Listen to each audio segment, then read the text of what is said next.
बघूया बातम्यांचा वेगवान आढावा। मुलुक महाराष्ट्र सुपरफास्ट।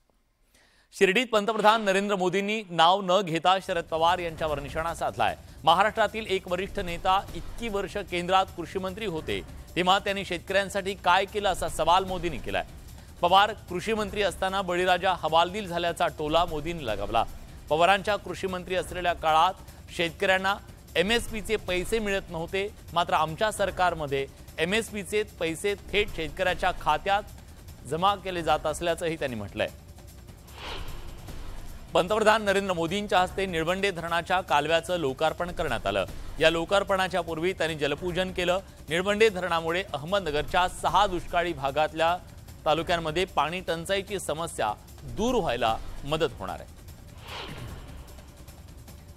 पंतप्रधान मोदींच्या हाताला यशाचा परिच असून ते ज्याला हात लावतात त्याचं सोनं होतं, अशा शब्दात मुख्यमंत्री एकनाथ शिंदे यांनी मोदींवर स्तुतिसुमनं उधळली आहेत। मोदींच्या महाराष्ट्र दौऱ्यामुळे अनेकांच्या पोटात दुखतंय असा टोला त्यांनी विरोधकांना लगावला। विदर्भ, मराठवाडा आणि उत्तर महाराष्ट्र हे तिन्ही भाग कायम दुष्काळमुक्त करण्याचा आमचा प्रयत्न असून त्यासाठी पंतप्रधान नरेंद्र मोदी यांच्या आशीर्वादाची गरज असल्याचं फडणवीसांनी म्हटलंय। केंद्राच्या मदतीनं या भागातल्या पुढच्या पिढीला दुष्काळ पाहावा लागणार नसल्याचा विश्वास फडणवीसांनी बोलून दाखवला। नांदगाव मनमाड तालुक्यात मंत्री छगन भुजबळ आणि राष्ट्रवादी काँग्रेसला मोठा धक्का बसलाय। माजी आमदार आणि बाजार समितीचे सभापती संजय पवार यांनी राष्ट्रवादी काँग्रेसला सोडचिठ्ठी दिली आहे। निलेश राणेंना त्यांच्याच पक्षातून विरोध आहे, त्यांना उमेदवारी मिळू नये म्हणून अंतर्गत मतभेद असल्याचं ठाकरे गटाचे आमदार वैभव नाईक यांनी म्हटलंय। जे आपल्या नेतृत्वाचा विश्वास कमावू शकत नाही ते लोकांचा विश्वास काय कमावणार, हा खरा सवाल असल्याचा टोला त्यांनी लगावला। दापोली साई रिसॉर्ट प्रकरणी जयराम देशपांडे यांचा जामीन अर्ज कोर्टानं फेटाळलाय। पीएमएलए कोर्टानं हा जामीन अर्ज फेटाळलाय। गोंदियाच्या देवरी इथल्या ग्रामीण रुग्णालयाच्या इमारतीचं लोकार्पण करण्यात आलं। गोंदियाचे पालकमंत्री धर्मराव बाबा आत्राम यांच्या हस्ते लोकार्पण करण्यात आलं। तपासणीसाठी आलेल्या डॉक्टरांना मनोज जरांगे पाटलांनी परत पाठवलंय। आरक्षण हा एकच उपाय माझा उपचार असल्याचं जरांगे पाटील म्हणाले। गुणरत्न सदावर्ते यांच्यावर झालेला हल्ला आणि त्यांच्या वाहनांच्या तोडफोडीनंतर आता एसटी कर्मचारी आक्रमक झालेत। अकोल्यातल्या एसटी डेपोत एसटी कर्मचाऱ्यांनी जोरदार निदर्शने केली। सदावर्तेंच्या वाहनाची तोडफोड करणाऱ्याला अटक करण्याची मागणी करण्यात आली। मराठा आरक्षण सुप्रीम कोर्टात न टिकण्यामागे गुणरत्न सदावर्ते कारणीभूत असल्याची टीका आमदार संजय गायकवाड यांनी केली। त्यामुळे सदावर्तेंना कायमचा बंदोबस्त व्हायला पाहिजे असं म्हणत त्यांनी थेट इशारा दिला। हिम्मत असेल तर मनोज जरांगे यांना अटक करून दाखवा असा इशारा मराठा नेते आबासाहेब पाटील यांनी दिलाय। सर्व समाज मराठा क्रांती ठोक मोर्चा मनोज जरांगे यांच्या पाठीशी आहे असंही ते म्हणाले। मराठा समाजाला डिवचण्याचा प्रयत्न करणाऱ्या सदावर्ते आणि भुजबळ यांच्यावर गुन्हे दाखल करा अशी मागणी त्यांनी केली आहे। वकिलांवर आणि पत्रकारांवर हल्ले करू नये असं मत मंत्री धर्मराव बाबा आत्राम यांनी व्यक्त केलंय। गुणरत्न सदावर्तेंच्या गाडीची तोडफोड करण्यात आली, या संदर्भात ते बोलत होते। मनोज जरांगे पाटील यांच्याकडून लोकशाही मार्गाने आरक्षणाची मागणी होत असल्यानं मंत्री धर्मराव बाबा आत्राम यांनी म्हटलंय, ज्यांना ज्यांना आरक्षण पाहिजे ते लोकशाही मार्गाने आंदोलन करत असल्याचं त्यांनी म्हटलं। मावळ तालुक्यातल्या कातवी गावात मराठा समाजाकडून राजकीय पुढाऱ्यांना गावबंदी करण्यात आली आहे। जोपर्यंत मराठा आरक्षण मिळत नाही तोपर्यंत कोणत्याही राजकीय व्यक्तीनं गावात येऊ नये असे फलक लावण्यात आले। मालेगावच्या चांदवडमध्ये मराठा समाज आक्रमक झालाय। मराठा आरक्षणासाठी त्यांनी मनोज जरांगे पाटलांना पाठिंबा दर्शवलाय। संपूर्ण तालुक्यात गावबंदी करून उपोषण सुरू करण्यात आलंय। परभणी शहरालगत असलेल्या कारेगाव ग्रामपंचायतीनं सर्व राजकीय पक्षांच्या लोकप्रतिनिधी आणि पुढाऱ्यांना गावबंदी जाहीर केली आहे। मराठा आरक्षण मिळेपर्यंत कोणतीही गावामध्ये येऊ नये असा इशारा देण्यात आलाय। मराठा आरक्षणासाठी वाशिमच्या मोठेगाव ग्रामस्थांनी साखळी उपोषण सुरू केलंय। मोठेगाव आणि शेलगाव राजगुरे या गावात राजकीय पुढाऱ्यांना गावबंदी करण्यात आली आहे। मनोज जरांगे पाटलांच्या उपोषणाच्या निर्णयानंतर लातूर जिल्ह्यातल्या गावागावात आंदोलन करण्यात येत आहे। औसा शहरात नारायण राणे आणि रामदास कदम यांचे प्रतिकात्मक भावपूर्ण श्रद्धांजलीचे बॅनर लावण्यात आले, त्यांचा निषेध करण्यात आला। मुख्यमंत्री मराठ्यांना आरक्षण द्यायला सकारात्मक असून पुढाऱ्यांना गावबंदी केली असली तरी काही फरक पडणार नाही असं वक्तव्य आदिवासी विकास मंत्री विजयकुमार गावित यांनी केलंय। संभाजीनगर जिल्ह्यात नेत्यांना गावबंदी सोबत त्यांच्या नावाच्या पाट्या उखडल्या जात आहेत। काही योजनेच्या कुंशीला सुद्धा फोडण्यात आल्यात। मराठा आरक्षणासाठी ठिकठिकाणी मराठा बांधव आक्रमक झाल्याचं पाहायला मिळतंय। उत्तर सोलापूर तालुक्यातल्या कोंडी, वडापूर, बक्षी हिप्परगा गावात पुढाऱ्यांना गावबंदी करण्यात आली आहे। जिल्ह्यातल्या जवळपास 150हून अधिक गावात नेत्यांना गावबंदी करण्यात आली आहे। मराठा समाजाला ओबीसी प्रवर्गातून आरक्षण देण्याची मागणी यावेळी करण्यात आली। नांदेड शहराजवळच्या गोळेगाव पाठी इथं सकल मराठा समाजाकडून नेत्यांच्या गावबंदीचे लावलेले बॅनर अज्ञात व्यक्तीने फाडले, त्यामुळे संतप्त झालेले मराठा समाज बांधव रस्त्यावर उतरले। नांदेड हैदराबाद महामार्गावर रास्ता रोको करण्यात आल्यानं वाहतूक काही काळ ठप्प झाली। अलंकापुरी नगरीतल्या महाद्वार चौकात आळंदी आणि परिसरातील मराठा बांधवांनी साखळी उपोषण केलं। यावेळी सरकारविरोधात जोरदार घोषणाबाजी करण्यात आली। मराठा क्रांती मोर्चानं राष्ट्रवादी काँग्रेसचे आमदार रोहित पवारांना पुण्यातल्या तळेगाव ढमढेरे इथं थांबू दिले नाही। युवा संघर्ष यात्रेच्या दरम्यान रोहित पवार तळेगावमध्ये काही काळ थांबणार होते, पण नेते मंडळींना गावबंदी असल्यानं मराठा बांधवांनी त्यांना गावात थांबू दिले नाही। राज्य सरकार मराठा समाजाला आरक्षण देण्याबाबत सकारात्मक असून कायद्यात टिकणारं आरक्षण देऊ असं आश्वासन मंत्री अब्दुल सत्तार यांनी दिलं। ओबीसींच्या आरक्षणाला धक्का न लावता जरांगेंच्या सूचना तंतोतंत पाळणार असल्याचं त्यांनी सांगितलं। अंतिम निर्णय काही दिवसात होईल, दरम्यान गावबंदी हा पर्याय असू शकत नाही असंही सत्तार म्हणाले। आमदार रोहित पवारांनी मराठा आरक्षणाला पाठिंबा दर्शवलाय। आरक्षणाच्या मागणीसाठी उपोषणाला बसलेल्या जरांगेंना पाठिंबा दर्शवण्यासाठी रोहित पवारांनीही 24 तासांचा अन्नत्याग केलं। पुढील 24 तास अन्नाचा एक कणही न घेता ते 20 किलोमीटरचा टप्पा पूर्ण करणार आहेत। विदर्भातील कुणबीप्रमाणेच मराठ्यांना कुणबी प्रमाणपत्र देणं अशक्य असून दबावात येऊन तसं केलं तर ओबीसी समाज रस्त्यावर उतरेल असा इशारा राष्ट्रीय ओबीसी महासंघाचे अध्यक्ष बबनराव तायवाडे यांनी दिलाय। विदर्भातील 90% लोकांच्या कागदांवर कुणबी असल्याची नोंद आहे। केंद्र सरकारकडून आरक्षणाची 50% मर्यादा वाढवून आणावी आणि मराठा समाजाला आरक्षण द्यावं असंही तायवाडे म्हणाले। सांगलीत संतप्त अशा स्वयंसेविका आणि गटप्रवर्तक महिला कर्मचाऱ्यांनी रास्ता रोको करत राज्य सरकारचा निषेध केला।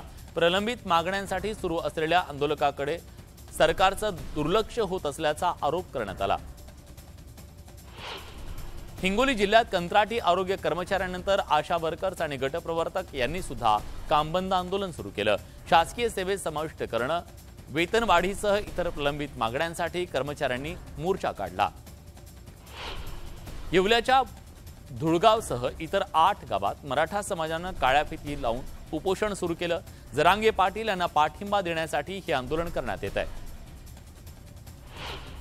जात प्रमाणपत्र सुरळीत मिळावं यासाठी विविध मागण्यांसाठी आदिवासी कोळी बांधव गेल्या 16 दिवसापासून जळगावात उपोषण करत आहेत। यातील एका उपोषणकर्त्याची प्रकृती खालावल्यानं त्यांना जिल्हा रुग्णालयात दाखल करण्यात आलं। यवतमाळच्या मालखेड बुद्रुक इथल्या सार्वजनिक दुर्गोत्सव मंडळानं सामाजिक आदर्श ठेवत दुर्गादेवीची विसर्जन मिरवणूक काढली। या मिरवणुकीत डीजे आणि लेझर लाईटचा वापर टाळण्यात आला, त्याऐवजी टाळ मृदुंगाचा गजर करण्यात आला। विदर्भातलं नगदी पीक असलेल्या सोयाबीन आणि कापूस या पिकांना उत्पादन खर्चापेक्षाही कमी भाव मिळतोय, त्यामुळे शेतकरी सध्या शेतीला वैतागला असून शेतकऱ्याला गांजाची शेती करण्याची परवानगी द्यावी अशी मागणी स्वाभिमानी शेतकरी संघटनेचे नेते रविकांत तुपकर यांनी केली आहे। महाराष्ट्र राज्य वीज लाईन स्टाफ बऱ्याच कृती समितीच्या कृतीनं अकोल्यात जोरदार निदर्शनं करण्यात आली। ऑनलाईन स्टाफ कर्मचाऱ्यांच्या अनेक मागण्या शासन दरबारी अनेक वर्षापासून प्रलंबित असल्याचं सांगत हे आंदोलन करण्यात आलं। बुलढाण्याच्या मलकापूर नगरपालिकेत हनुमान सेनेनं अर्धनग्न आंदोलन केलं। नगरपालिका प्रशासन हप्ते घेऊन परवानग्या देत असल्याचा आरोप करत हे आंदोलन करण्यात आलं। दत्तक शाळा योजनेचा शासन निर्णय त्वरित रद्द करा, तसंच समूह शाळा योजनेचं परिपत्रक रद्द करण्यात यावं या मागणीसाठी भंडाऱ्यात शिक्षण, नोकरी आणि पेन्शन बचाव कृती समितीनं मोर्चा काढला। यावेळी आपल्या 15 मागण्यांचं निवेदन सादर करण्यात आलं। केंद्रीय चौकशी समितीनं चिपळूणमधील दुर्घटना झालेल्या उड्डाणपुलाला भेट दिली। उड्डाणपुलावरीलचा गर्डर नेमका कशामुळे कोसळला याचा तपास करण्यात येणार आहे। पुढचे 2 दिवस समिती चिपळूणमध्ये राहणार आहे। अमरावतीच्या शोभानगरमधल्या मणिपूर लेआउटमध्ये शिरलेल्या बिबट्याला पकडण्यासाठी बुधवारी सकाळपासून शर्थीचे प्रयत्न सुरू आहेत। बिबट्याला पकडण्यासाठी एका बाजूला प्रयत्न सुरू असताना त्याला पाहण्यासाठी नागरिकांची मोठी गर्दी झाल्यानं वन विभागाच्या कामात अडथळा येतोय। अमरावती जिल्हा परिषदेच्या समोर आरोग्य कंत्राटी कर्मचाऱ्यांचं बेमुदत आंदोलन सुरू आहे। आजचा दुसरा दिवस असून देखील प्रशासनानं दखल घेतली नाहीये। 30 ऑक्टोबर रोजी मुंबईतल्या आझाद मैदानात आंदोलनाचा इशारा देण्यात आलाय। जळगाव जिल्ह्यातल्या 292 ग्रामपंचायतींपैकी केवळ 9 ग्रामपंचायती बिनविरोध झाल्यात, तर 19 गावांमध्ये सरपंच बिनविरोध झालेत। हिंगोली जिल्ह्यात खरीपातील मुख्य पीक असलेल्या सोयाबीनच्या उत्पादनात मोठ्या प्रमाणात घट झाली आहे। यावेळी अवेळी आलेला पाऊस त्याचबरोबर विविध रोगांमुळे सोयाबीनचं उत्पादन घटलंय। दुसरीकडे बाजारात भाव नाहीये आणि त्यामुळे दर वाढवण्याची मागणी करण्यात येते। अमरावतीच्या शासकीय विदर्भ ज्ञान विज्ञान महाविद्यालयातील विद्यार्थी परीक्षा फीवाढी विरोधात आक्रमक झाल्याचं पाहायला मिळालं। लेक्चरवर बहिष्कार टाकत महाविद्यालयाचं गेट बंद करून हे आंदोलन करण्यात आलं। ज्येष्ठ कीर्तनकार बाबा महाराज सातारकर यांचं वयाच्या 89व्या वर्षी निधन झालं। गेल्या काही दिवसापासून त्यांची प्रकृती ठीक नव्हती। नवी मुंबईतल्या नेरूळच्या विठ्ठल रुक्मिणी मंदिरात सातारकर यांच्या पार्थिवाचं अंत्यदर्शन घेता येणार आहे। शुक्रवारी दुपारी 4 वाजता त्यांचे अंत्यसंस्कार केले जातील। गोंदियातील 81 वर्षीय वयोवृद्ध धावपटू मुन्नालाल यादव मॅरेथॉन स्पर्धेसाठी दुबईला जाणार आहेत। 5 किलोमीटर मॅरेथॉनसह 100, 200 आणि 300 मीटर धावण्याच्या स्पर्धेत ते सहभागी होणार आहेत। भुसावळ पालिकेच्या कालबाह्य पाणीपुरवठा योजनेचं सध्या पुनरुज्जीवन सुरू आहे। दुरुस्तीनंतर 12 MLD क्षमतेची यंत्रणा कार्यान्वित झाली आहे, मात्र अजून 10 MLD यंत्रणेच्या दुरुस्तीला विलंब होतोय। डिसेंबर अखेरपर्यंत यंत्रणा कार्यान्वित होईल अशी माहिती मिळते आहे। सोलापूर कृषी उत्पन्न बाजार समिती कांद्याची आवक घटली आहे। परिणामी कांद्याच्या दरात वाढ झाली असून कांद्याचा दर प्रति किलो 40 ते 45 रुपयांवर पोहोचलाय। त्यामुळे शेतकऱ्यांना काही प्रमाणात दिलासा मिळालाय।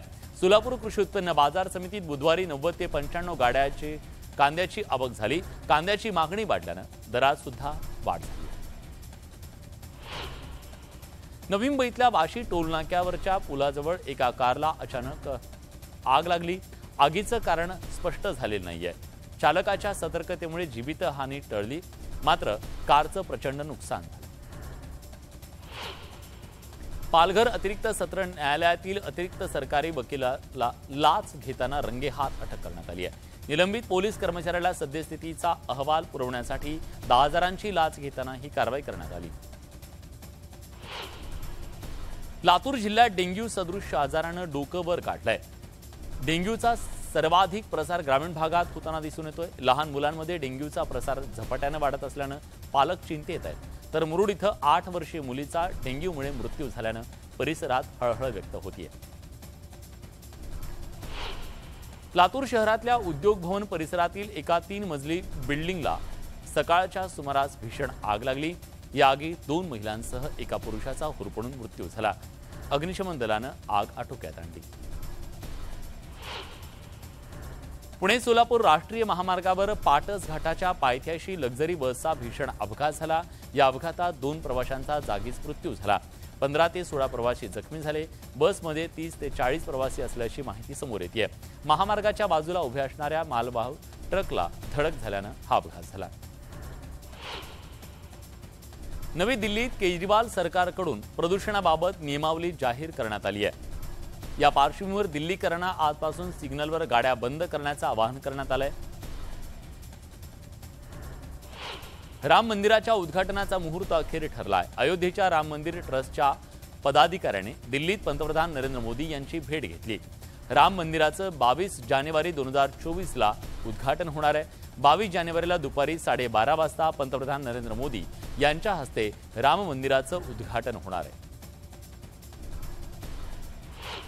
पंतप्रधान नरेंद्र मोदी उद्या मध्य प्रदेश दौऱ्यावर आहेत। चित्रकूटमधील रघुवीर मंदिरात ते पूजा करणार आहेत। तुलसी पीठ मंदिरामध्ये जाऊन मोदी दर्शन घेतील, तसंच विविध धार्मिक कार्यक्रमांना ते उपस्थिती लावणार आहेत। बॉलिवूडमधील प्रसिद्ध अभिनेत्री कंगना रनौत अयोध्येत पोहोचली। तिथं कंगनानं भगवान रामलल्लाचं दर्शन घेतलं आणि पूजा देखील केली।